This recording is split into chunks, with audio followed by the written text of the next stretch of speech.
Bakit kayo sumali? Dahil nakakakulang na sa akin! Ano sinabi mo? Kulul ka ba? Ha? Ikaw. Yan ang kaya mo para sa mga anak ng bansa. Kaya niyan, 30. Kaya mo 30? Kaya, boss.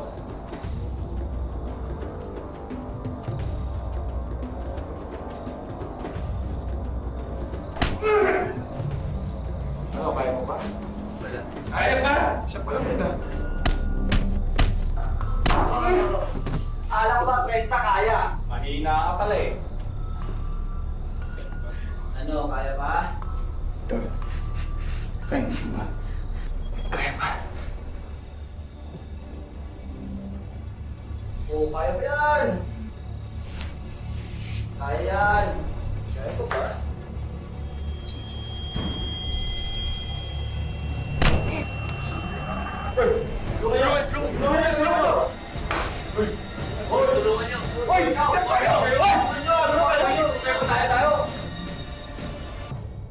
Ang kaibigan daw ang madalas na salamin natin upang lubos na maunawaan ang ating mga sarili. Sila rin ang ating karamay sa oras ng pangangailangan. Ngunit paano kung ang mga taong itinuring na kaibigan ang siya ring magtutulak sa atin sa kasamaan? Tunghayan po natin ang kwento ni na Ronron at Kobe na nagkakilala sa isang gang na kanilang pinasukan. Kapalit ng pangakong kapatiran, proteksyon at pagkakaibigan. Magandang araw po mga kapuso.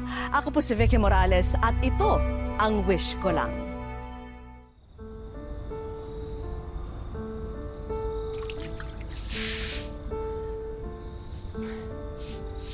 Ano, kaya mo pa ba? Pagpagising lang to. Salamat, Tol.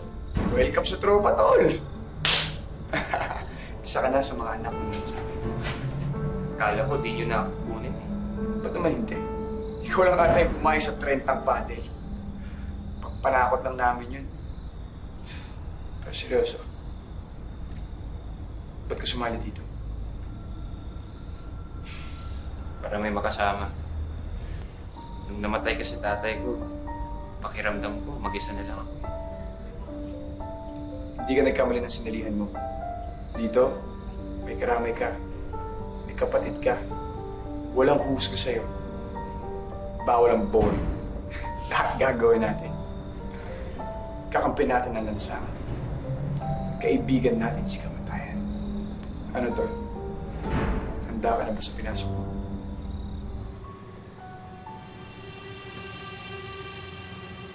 Anong oras na ba? Alas 3 na. Ba't ngayon ka lang umuwi? Ron, ano ba? Ganito na lang ba tayo palagi? Matutulog na po ako. Ano to? Ano yan? Tama na. Bakit may mga pasa ka? Saan ka ba nanggaling? Napaaway ka ba? Napagtripan ka ba? Ano bang ginagawa mo sa sarili mo? Bakit, ma? Concerned ka? Bakit ka ba naging concerned? Buong buhay ko, ilang beses lang tayo nakita. Tapos bigla ka na lang uuwi mula sa Saudi para pakialaman ng buhay ko? Hindi ako naglamierda sa Saudi. Nagtrabaho ako para sa'yo. Para sa inyo ng tatay mo. At para sa sarili mo. Sige na, ma. Kung hindi namatay si Papa, babalik ka ba sa Pilipinas?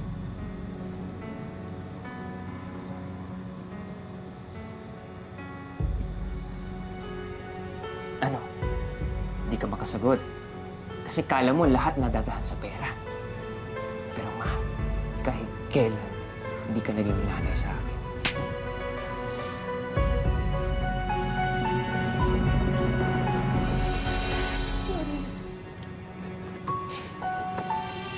Sorry.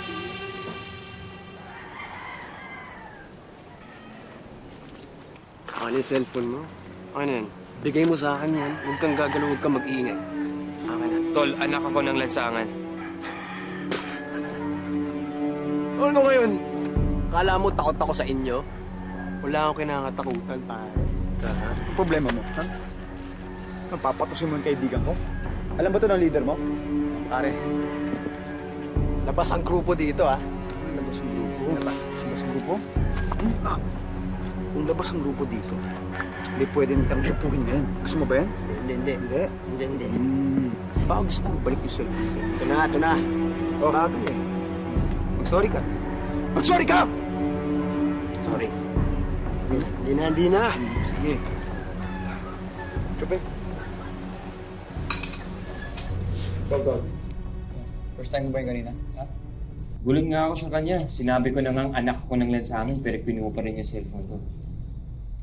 Pero ngayon, dahil yun yung ibig sabihin ng samahan natin. Proteksyon, tulungan, kapatiran. Diba? Tama. Pero, kung mag-isa ka, dapat kaya mo yung sarili mo. Diba? Tama. Kaya, regalo ko sa'yo. Gamitin mo to kapag nagkagipitan.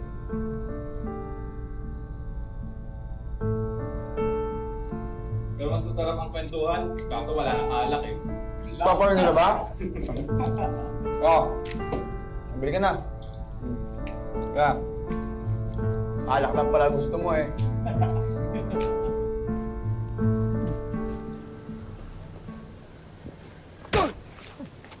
Saan mo dinala ang pera? Hindi ko alam. Ang bata ka, hindi ka talaga amin. Bakit ba ayaw niyo maniwala sa akin? Hindi ko nga alam eh. Ikaw lang ang nakakaalam kung saan ko nilalagay ang ipon ko. Ang bayad natin sa utang yun. Balik ko naman eh. Parang ang laki-laki ng kinuha ko. Eh, di lumabasin ang totoo. Nanakaw ka. Ganyan ba kita pinalaki? Hindi. At nagpapasalamat ako na hindi ako katulad niyo. Dahil kung nangyari yun, parehas tayo walang kwenta. Walang iya. Sige! Saksakin mo ako! Patayin mo ako! Yun naman yung gusto mo, di ba? Sige. Kung talagang wala ka na natitirang respeto sa akin, magkanya-kanya na tayo. Lumayas ka na rito. Chris, mahal, sa inyo muna ako makikitulog, ha?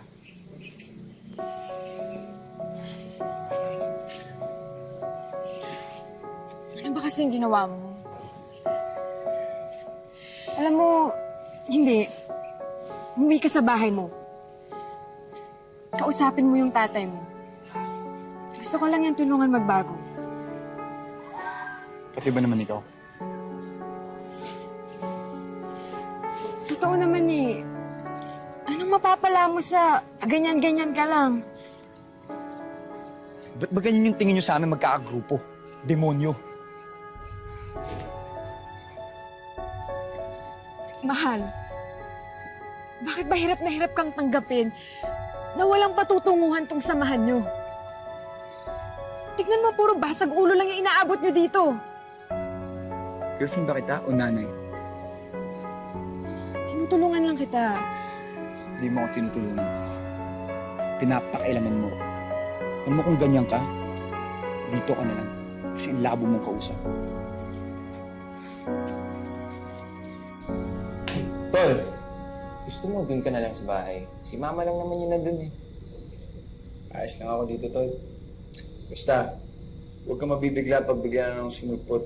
Makikain, iligo. Aba, naliligo ka pala. Sira ulo ko talaga. Kala kasi ng mga magulang natin, parati silang tama. Ayaw nilang makinig sa atin. Bayaan ko na yung mga yun. Basta ako, kayo yung pamilya ko.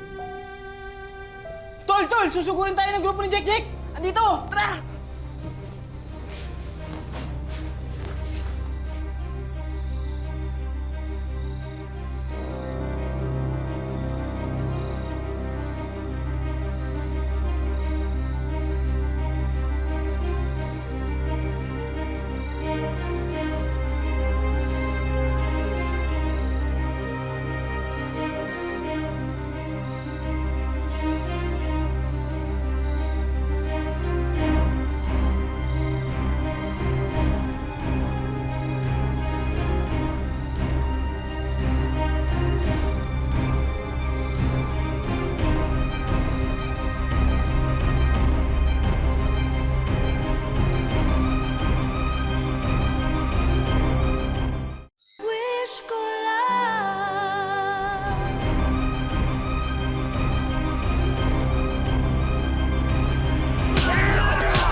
Sigurado ka, ha?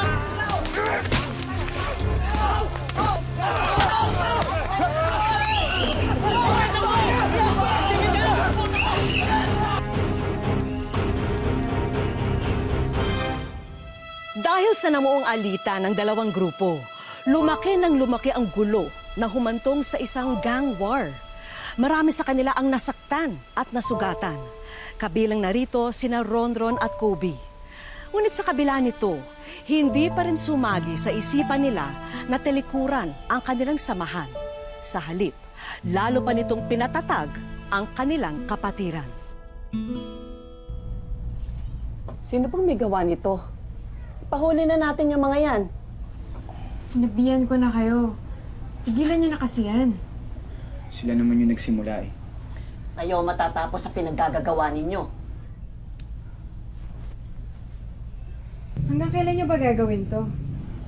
Ano, ganito na lang kayo? Mahal, huwag kang maingay. Nakakayasan natin ni Ronron. Tama naman yung sinasabi ni Chris Kobe. Ano ba mapapalano dyan sa pinaggagawa ninyo? O yan, yung mga pasa ninyo, yung mga sugat sa mukha ninyo, dahil yan sa pakikipagbugbogan ninyo. O ano, kumikita ba kayo? Di naman lahat ng bagay tungkol sa pera. Tama. Hindi lang naman talaga ito tungkol sa pera, tungkol ito dyan sa mga buhay ninyo. Anak, kamamatay lang yung tatay mo. Hindi ko nakakayanin kung may mangyari pa sa'yo.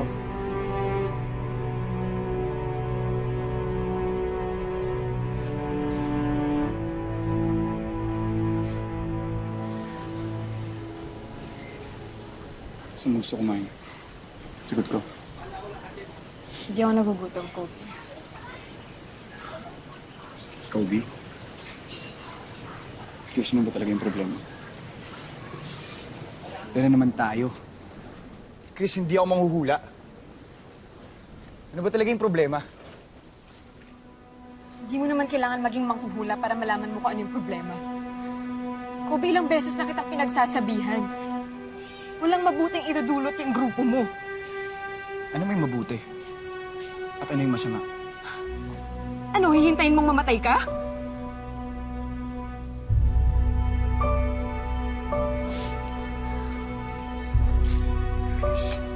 Pero mong salita ng ganyan. Pwede. Kobe, ayoko na. Ano sabi mo? Kung wala ka rin pakialam sa mga sasabihin ko, tapusin na lang natin to. Hindi ba kaya? Huwag mo akong iwan. Iwanan mo yung grupo mo. Babalikan kita. Bumalik ka sa pag-aaral mo, babalik ako. Bumalik ka sa papa mo. Babalik ako. Pangako yan, Kobe. Mahal na mahal kita. Pero ayoko na. Chris?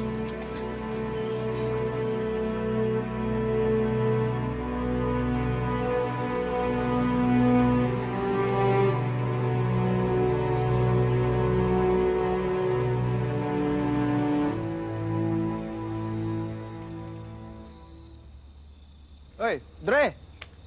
Kumusta? Kumusta? Wala akong panahon para makipag-usap sa'yo. Pare, alam mo, hindi ako pumunta dito para makipag-away sa'yo. Okay? May sasabihin. Ginagawa mo dito? May sasabihin lang ako sa'yo. Ano yun? Importante. Ano nga yun? Pare, magkakapit-bahay na din naman tayo dito. Hindi na dapat tayo nag-aaway. Alam mo yun, dapat magkasundo tayo dito eh. Ikaw naman yung may problema eh. Hindi naman ako. Kaya nga nandito na ako, di ba? Para makipag-ayos ako sa'yo at saka sa grupo mo. Ano? Okay na tayo? Ayos na? Ayos na?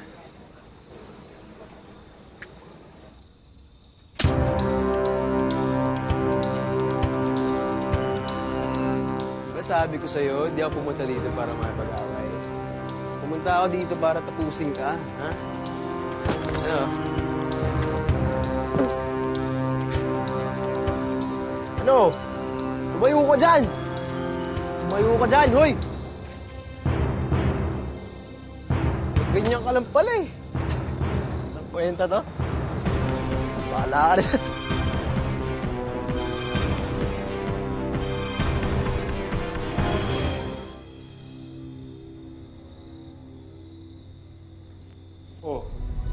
si Kobe? Ang oras na, wala pa siya. Tol! Si Kobe!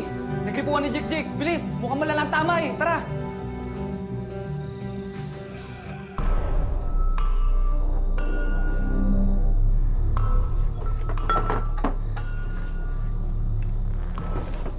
Ron, naku, Ron, alam mo ba yung nangyari kay Kobe?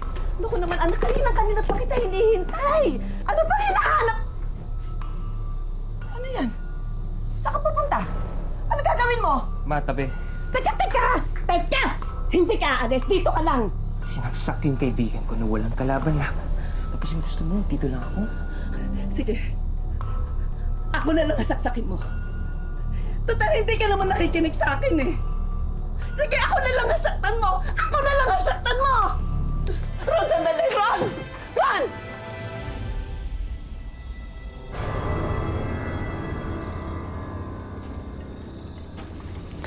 Gago ka!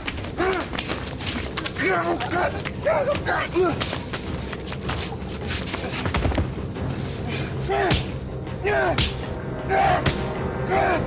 Papatay kita! Ron! Ano? Ron! Tama mo yan! Ron! Tama mo yan! Ron!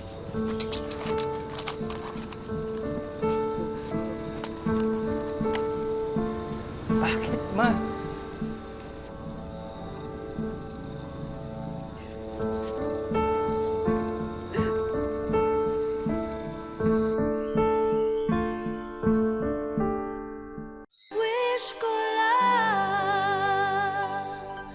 Ipinahuli ni Elena ang sarili niyang anak na si Ronron upang mailigtas siya sa mas matinding kapahamakan.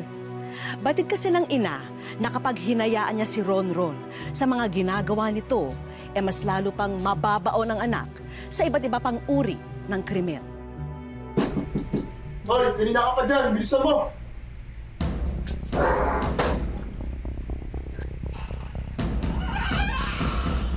Anak ka lang sana, di ba? Akakaloko ka! Hindi ka ba? Ha?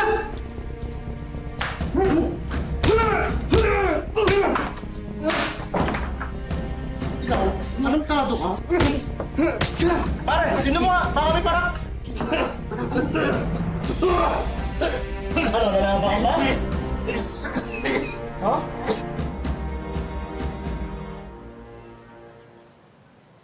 Please, step.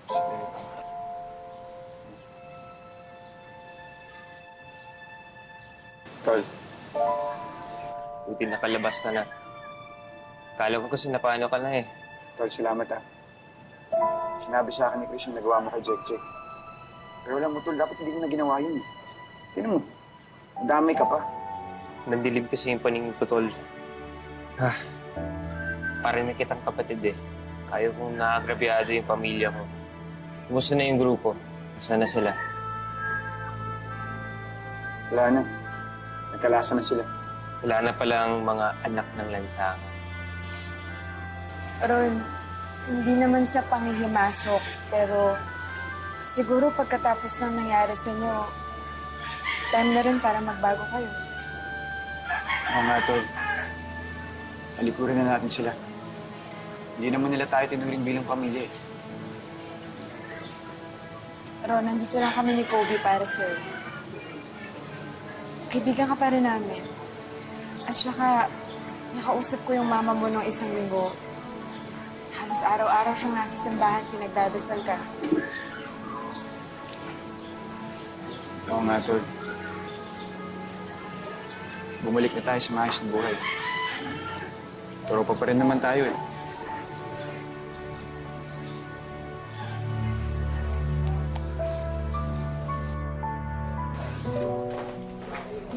O paano, ingat sa paglabas. Sige po.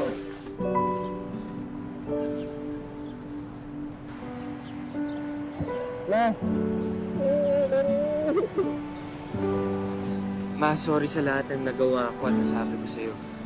Anak, matagal na kitang pinatawad. Anak, salamat ako. Tara na. Kanina pa kasi naghihintay yung service eh. Alam ko lang yun. Tol, sumama ka pala.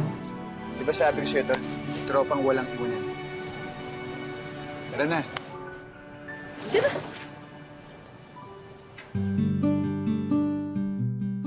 Sampung buwan nang hindi nasasangkot sa trouble ang magkaibigang Kobe at Ronron. Bakit nga ba sa pagkakataong ito, tuluyan na silang nagbago? Yung tatay ko may sakit pang stroke. So naawa ako sa kanya kaya nag-decide ako na magbagong buhay na talaga. Na-realize ko po kasi yung mama ko po na nahihirapan sa amin. Tsaka naawa ako sa kanya po na nahihirapan siya magtrabaho. Kung dati, ang pagpunta nila sa police station sa Molo, Iloilo ay dahil sa kanilang mga panggugulo sa lansangan, ngayon, narito sila para bisitahin ang mga tinuturing nilang nanay pulis na sina PO2 Fritzy at PO3 Maricar. Nililecturan ko sila na ganito yung hindi porky na minor kayo, hindi lahat okay lang gawin yung ganun. So dapat kung may rights kayo, dapat may responsibility rin kayo yung ganun. Hindi talaga madali. Dapat kasi kami partner kami dyan eh. So dapat merong makisakay sa makiayon sa trip nila at saka meron ding may maggagalit sa kanila. Kaya yun ang ginawa namin dalawa, kaya nagpartner kami ng kasama ko. Ngayon, inaasikaso ni na Kobe at Ronron ang pagbalik nila sa eskwela. Bukod dyan, aktibo ang dalawa, lalo na si Kobe sa mga gawain ng youth camp at ng proyekto ng kapulisan na tumutulong sa mga tulad nila. Nagpapasalamat din ako sa kanya kasi tulungan niya ako kahit ang mga problema ko. Tapos nandyan siya palagi.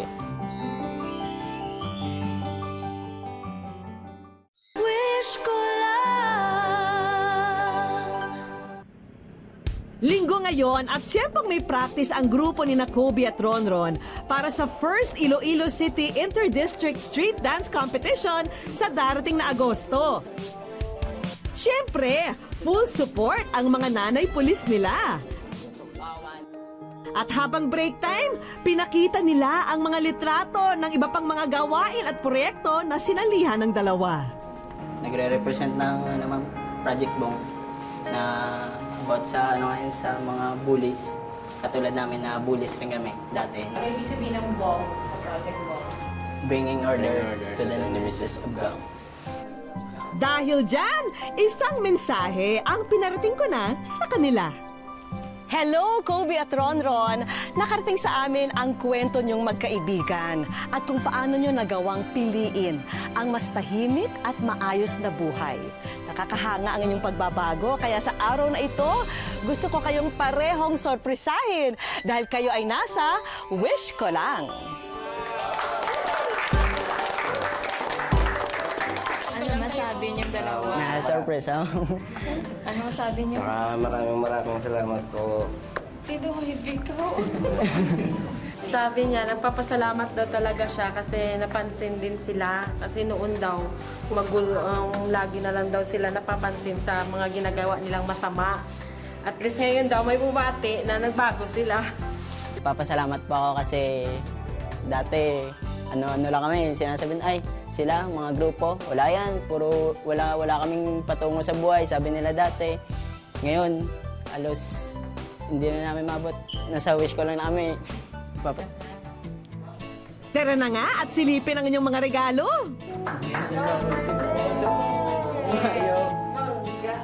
Para sa pamilya ni Kobe, handog namin ang kumpletong bigasan business. Gusto kong tulungan yung tatay ko sa mga problema namin sa bahay.